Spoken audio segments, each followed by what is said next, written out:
Ryan Reynolds here from Mint Mobile. I don't know if you knew this, but anyone can get the same premium wireless for $15 a month plan that I've been enjoying. It's not just for celebrities. So do like I did and have one of your assistants switch you to Mint Mobile today.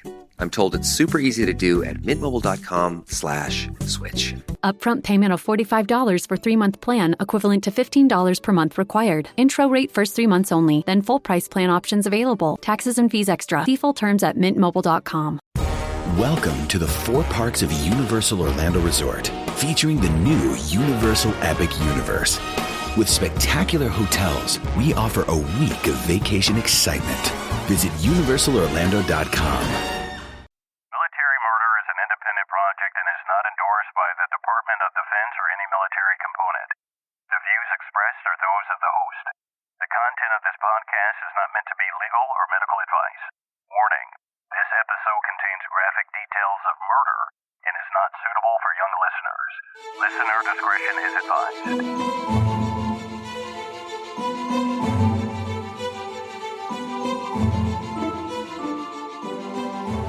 Welcome back, True Crime Warriors. I am your host, Margot, and this is Military Murder, a show that teaches us that people aren't always what they seem.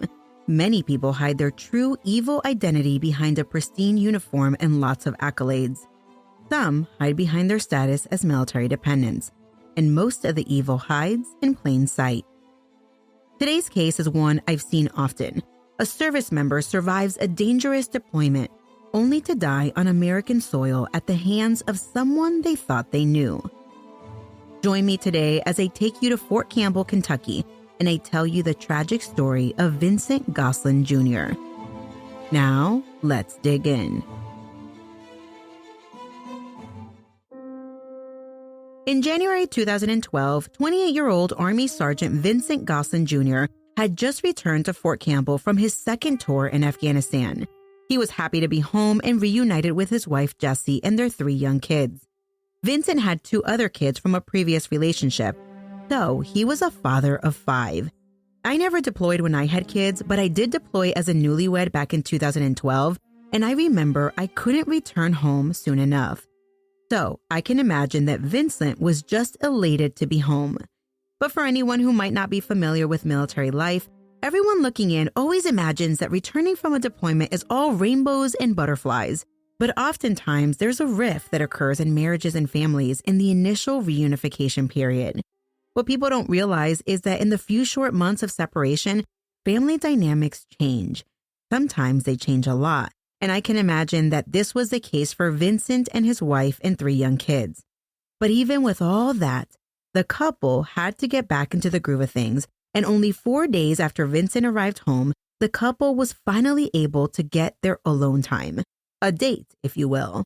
It was a Friday night in February of 2012, and Vincent and Jessie decided to have dinner in the town of Hopkinsville, Kentucky. They would leave the 3 kids with their neighbor and fellow military spouse, Kay. The Goslyns decided on O'Charlie's for their date night. The Goslyns lived on base on Fort Campbell, and the restaurant was roughly 15 miles away.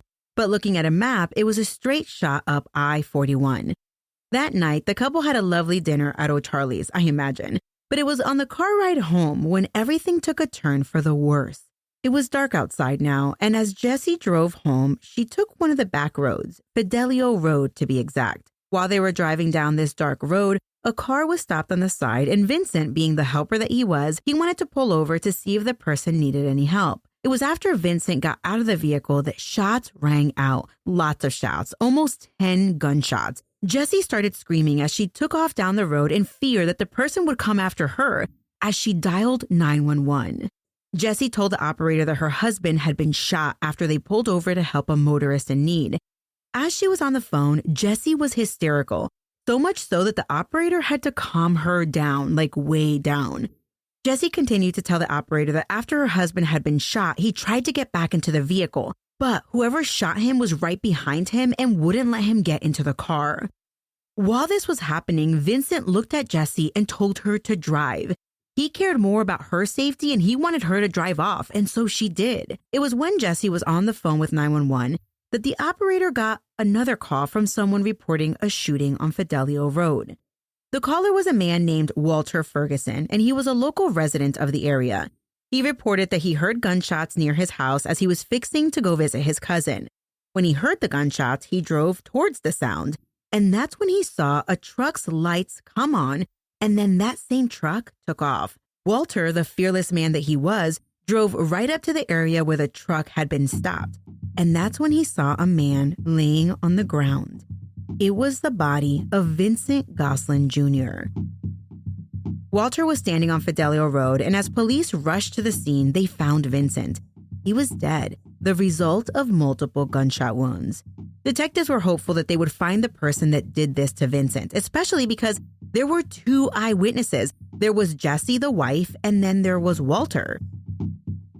That night, when detectives caught up with Jessie a half mile up the road from where Vincent lay dead, she was hysterical, which I can imagine how shook you must be to witness a shooting and then witness the love of your life tell you to leave. I mean, making that split-second decision, do I stay and fight or do I go for help? That must be terrifying. At some point, Jessie called Kay, the friend babysitting the kids, and told her she needed her to watch the kids for a little bit longer. Jessie didn't really give too much information, only saying that Vincent had been attacked and Jessie had heard 3 gunshots. That was the extent of that very first call. I imagine Kay, the babysitter, I imagine her head was spinning with the news. So 5 minutes later, Kay called Jessie and was like, "Girl, where are you? I'm coming to get you." And then Kay was like, "All right, put Vincent on the phone." A now speechless Jessie stood there. She handed the phone to a sheriff's deputy. "Hello?" At which point, Kay was like, "I'm coming to get my friend." But the deputy was like, "I can't let you do that because we need to talk to Jessie about what happened tonight." It was during this conversation that Jessie collapsed to the ground on the side of the road and began to vomit. At some point, when pressed for information on the shooting, Jessie claimed the shooter was a black man driving a reddish-brown colored vehicle. Jessie was distraught throughout this initial interview. She was brought back to the station through a back door, and after initially waiving her Fifth Amendment right to remain silent, she just kept asking the investigators about the status of her husband. But the detective tended to ignore the question. And then Jessie got upset. She told the detective that she was mad they wouldn't tell her about her husband, and now she was ready to talk to a lawyer. As soon as Jessie asked for an attorney, the question stopped. And then one of the detectives called Kay and asked her to bring clothes for Jessie. And so Kay did. Kay brought some of her own clothes because she didn't have access to Jessie's house. She came, picked up Jessie, and took her back home to Fort Campbell. Kentucky detectives immediately began to canvass the area where Vincent lived on base. They figured while the crime occurred off base, maybe one of the neighbors could tell them more about the victim and his family life. Was he into any shady things that could have landed him in hot water? Was anyone holding any deployment grudges against him? But the detectives wouldn't have to canvass too hard, because when Kay returned home with Jessie, Kay's husband handed Kay a CID agent's business card and was like, "CID wants to talk to you, stat." Armed with this contact information, both Kay and her husband went down to talk to CID, while Jessie stayed at Kay's house with Kay's kids and Jessie's own 3 kids. When Kay arrived at the CID office for an interview, she asked what the interview was about, and Special Agent Samuel Palmer was like, "Well, you probably know that Vincent Goslyn was shot multiple times and is dead," and Kay was in utter disbelief. Even though she had been the one to pick up Jessie, she had no clue that Vincent was dead. For the next several hours, both Kay and her husband told CID everything they knew about Jessie and Vincent. And it was then that they revealed a bombshell. I got the following information from the Dateline episode that I watched. Basically, Kay and her husband were made aware by Jessie just weeks earlier that her husband Vincent was a drug dealer. Vincent, according to Jessie, had recently lost $20,000 worth of meth as a result of a robbery. And Jessie told at least Kay that she was fearful for her life and the life of her kids. In that very moment, sitting at CID after learning about Vincent's untimely death at the age of 28, the Rays believed the drug thing might have something to do with Vincent's murder. And the fact that Jessie hadn't mentioned the drug angle to cops initially wasn't adding up. After several hours being interviewed, Kay put the pressure on Jessie to tell CID about the drug thing. And while Jessie was initially hesitant about the idea, Jessie agreed. And hours later, it hadn't even been 24 hours after Vincent was murdered, both ladies found themselves in a CID interview room. By the way, in this story, the real MVP is Kay. So Kay, if you're out there listening, I love you, girl. It's during this second interview when Jessie, now over the shock of her husband's death, tells the story of what happened that night on Fidelio Rd. Jessie said that she was driving the car that night after dinner at O'Charlie's. It was a little bit after 8 p.m. She was driving down the road when she began to feel ill. So Vincent told her to turn down a side road. As they pulled off the road, they saw a vehicle stopped with its hood up. Vincent, ever the Good Samaritan, told her to pull over, and he went over to the person by the car to help. And that's when Jessie said she heard 2 or 3 gunshots. Then she saw Vincent round the corner and attempt to get back into the driver's side of the vehicle. That's when the shooter was tugging at Vincent, not allowing him to get back into the car. Immediately, Vincent looked at his wife and told her to leave and save herself. So she took off.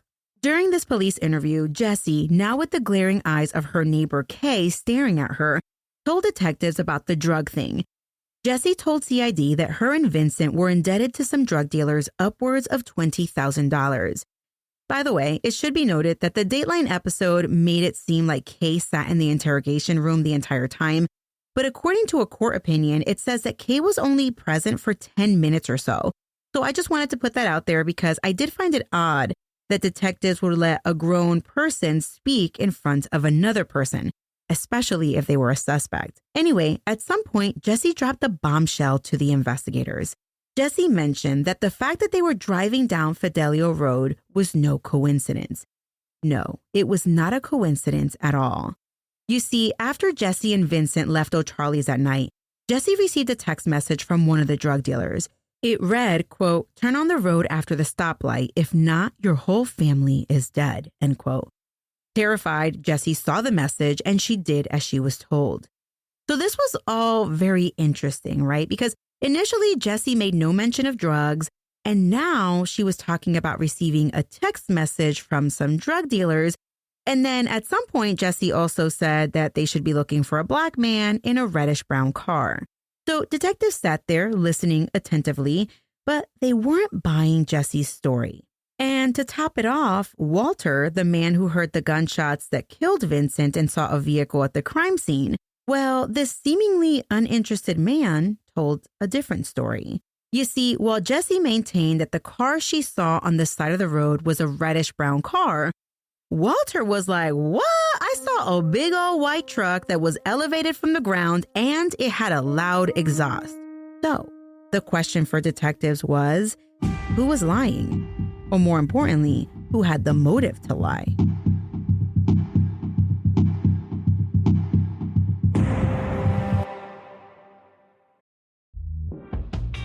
Your gut affects everything, even your mood. So Ollie created 2 brand new products to take care of your insides. Ollie Big 10 Probiotic has 10 strains of probiotics, their most ever, to support a healthy gut microbiome, immune system, and stress response. And Ollie Super Good Superfoods delivers 15 superfoods in tasty gummy form. Find them at ollie.com and exclusively at Walmart. Ollie! These statements have not been evaluated by the Food and Drug Administration. This product is not intended to diagnose, treat, cure, or prevent any disease.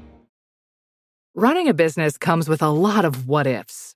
But luckily, there's a simple answer to them. Shopify. It's the commerce platform behind millions of businesses, including Thrive Cosmetics and Momofuku. And it'll help you with everything you need. From website design and marketing to boosting sales and expanding operations, Shopify can get the job done and make your dream a reality. Turn those what-ifs into... Sign up for your $1 per month trial at shopify.com/special offer. When authorities interviewed Walter Ferguson, he recalled that the car he saw leaving the crime scene was a truck. But not just any old truck in Kentucky. It was different because it was lifted. With this new lead in mind, detectives asked Fort Campbell neighbors if they had seen a truck in the area, or a lifted truck, better yet. And it just so happened they had. In actuality, the neighbors knew this for a fact because the truck that they were thinking about was so loud and it just caused such a ruckus going up and down the block.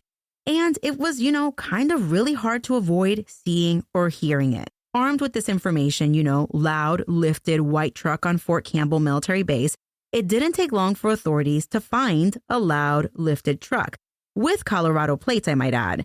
It turned out to be a silver Dodge Ram truck registered to a former soldier by the name of Jared Long. And Jared Long had lived at Fort Campbell at one point. As luck would have it, investigators learned that this big-ass truck was often parked in the Goslyn house. I mean, it was practically there every day while the man of the house, Vincent Goslyn Jr., was away on deployment.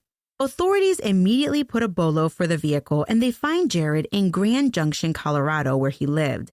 They bring him in for questioning, but he didn't say much, and without any other connection to the Fort Campbell murder of Vincent Goslyn Jr., they let him go. By the way, I would like to point out that the drive from Fort Campbell to Grand Junction, Colorado is 20 hours, which means if Jared had anything to do with Vincent's murder, he did a lot of driving afterwards to get the hell out of town and return home.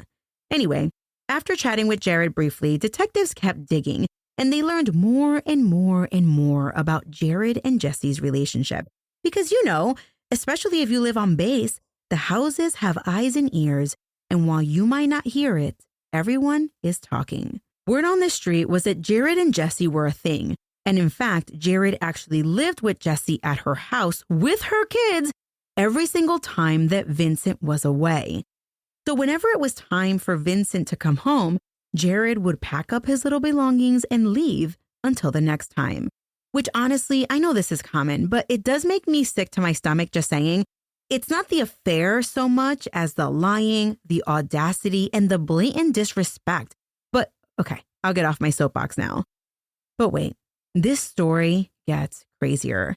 Not only was Jared living in Vincent's house, but Jared and Jesse went as far as buying a whole ass car together. Yes, ma'am. The car that Jesse was driving the night of the murder, a Pontiac Aztek SUV, it belonged to Jesse and Jared as co-owners. I mean, actually, Jared owned it and it was registered to both of them. But anyway, what in the actual hell is wrong with people? Okay. So armed with all this information, detectives talk to Jesse alone. I imagine they're like, Jesse girl, you got some splaining to do. And Jesse tries to play cute. She explains that her and Jared are just friends. I mean, there's more there, but they have never taken it to a sexual level. Yeah. Okay, Jesse. Jesse basically plays the entire Vincent and I were going through a rough patch story. She even says that Vincent was aware that Jared spent the night sometimes. And this interview goes circular just like this for 3 whole hours until an admission. Jesse told detectives that there had been a few occasions when she was hanging out with Jared and drinking and drunk, and she was kind of sure they've had sex. I'm sorry, what? Y'all were a thing or not? I mean, you have a whole ass husband and 3 whole ass kids. I can't imagine sneaking around is easy because I also have 3 kids. There has to be a conscious decision on your part, I imagine. So at this point, when you have someone talking like this, it's better to sometimes just stay silent so they keep talking. And that's what detectives did, and Jesse continued to talk. Now, with the story about the drug dealers and the story about Jared, Jesse had to make the connection. And here it is. Jesse told authorities that Jared contacted her the night before Vincent was murdered. He was in town and wanted her to come to his hotel room, and she agreed. They had lunch together, they talked, and then they went back to his hotel room where they had sex. It was on this day that Jared told Jesse that he had spoken to the drug dealers and they wanted him to rough Vincent up to pay their debt. You know, the missing $20,000 worth of meth debt. And with that, the plan was born. Rough up Vincent after dinner. What in the world? This really doesn't make any sense, and it doesn't get better, y'all. Of course, Jesse had said enough at this point during her interview. She placed Jared at the scene of the crime, so immediately an arrest warrant was issued and Jared was taken into custody all the way in Colorado. A search of Jared's truck revealed a shell casing that was a match to one found near Vincent's body on Fidelio Rd. And during questioning, Jared did not stay quiet. No, he sang like a canary, at least about the affair. He admitted to having an affair with Jesse and said it began in September of the prior year and that they began to live together in Vincent's house while he was deployed. Jared knew that Jesse was married, but he was like, that doesn't bother me. But when investigators asked Jared if he had anything to do with Vincent's murder, he denied it. And when they confronted him with Jesse's statement, he was appalled, but not so appalled that he felt compelled to defend himself. Instead, he requested an attorney. But it didn't matter, because inside Jared's truck, they found what they were looking for. They found Jared's backpack that revealed Vincent's blood on it. What in the world? Why would that be there?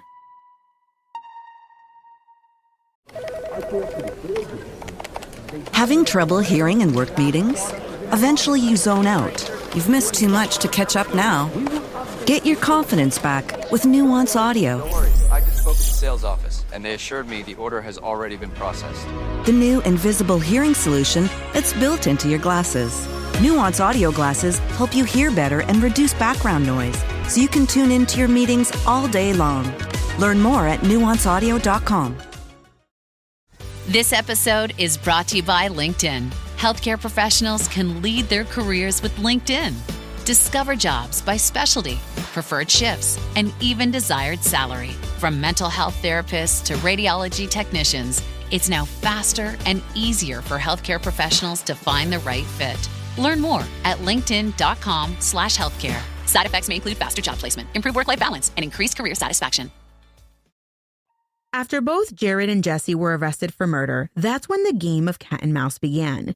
Now, I just want to point out that the investigators in this case did not come to play around.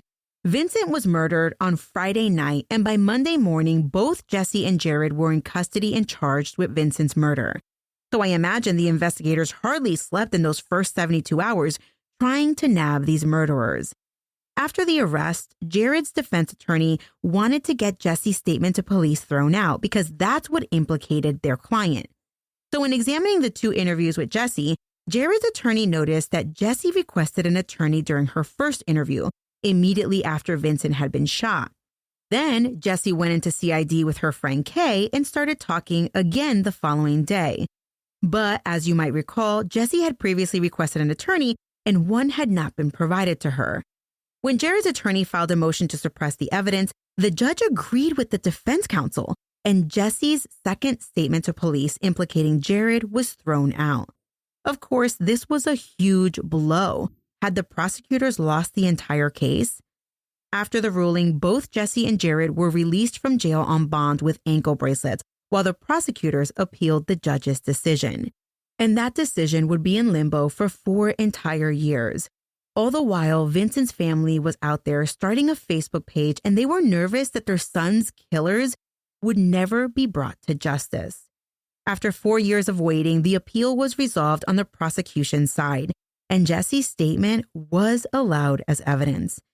That being said, with the passage of time, it appeared the prosecutors just wanted to finish the case as quickly as possible, and they offered both Jesse and Jared a deal.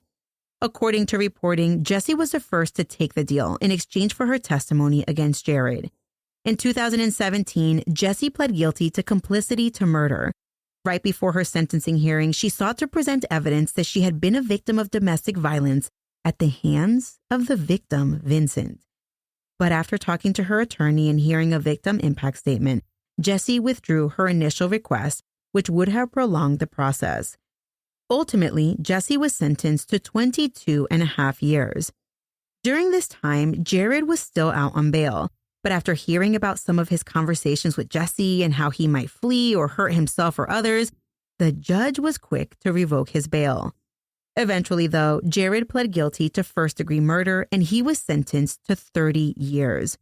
While we may never know the truth, the new prosecutor in town believes that Jesse was the true mastermind, even though she didn't pull the trigger. A search of the Kentucky Online Offender Lookup reveals a very smiley Jesse. According to the online inmate record, she went to jail on May 23, 2018, and her good time release date is set for July of 2032. She will be eligible for parole in 2031.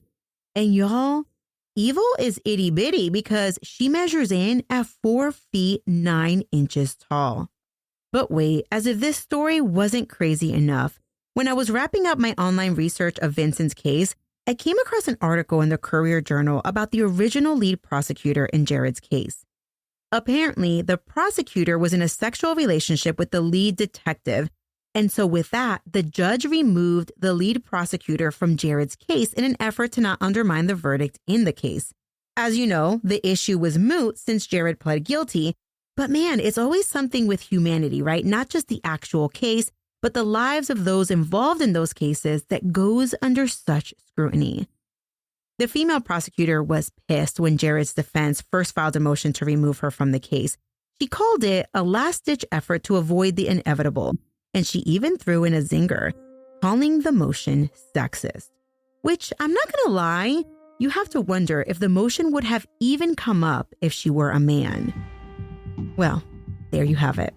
Vincent Goslyn Jr., who went by Junior to those who loved him, will be highly missed. He had 5 young children who I imagine looked up to him dearly.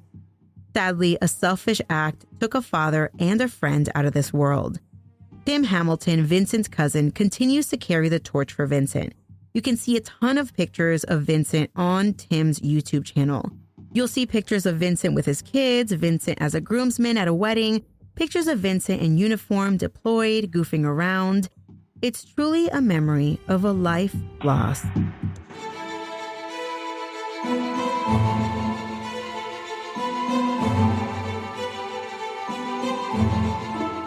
Thank you, True Crime Warriors, for tuning in for this week's case. If you want more Mama Margot during the week, be sure to subscribe to my new YouTube channel at Mama Margot.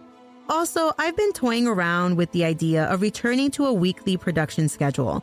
So if you love Military Murder Podcast and want a weekly show, please consider supporting the show through Patreon or Apple Premium. My sources for this episode are an episode of Dateline titled Evil Awaits, a Facebook page for Justice for Sgt Vincent Goslyn Jr., a Kentucky Court of Appeals opinion, and articles in the Kentucky News Era, The Messenger, The Daily Sentinel, and Courier-Journal. Military Murder is a Mama Margot production. This episode was produced in collaboration with my patrons and Apple Premium subscribers. Executive producers for this episode are Jen, Tina S., Alicia, Bob, Falcon13, and Nicole. Our newest associate producers are Julia, Erin, Samantha, Joelise, and Rebecca. Our newest assistant producers are Taryn, Kayla, Kaylee, and Tema. The theme music was created by Ty-Apps. Until next time, remember, you never really know what someone is capable of. So remain vigilant always. You have a fabulous week, and I'll keep digging to bring you another military murder story next time.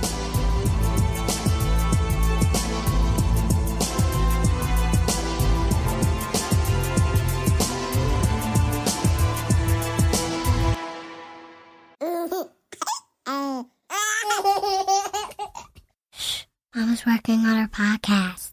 I don't want to.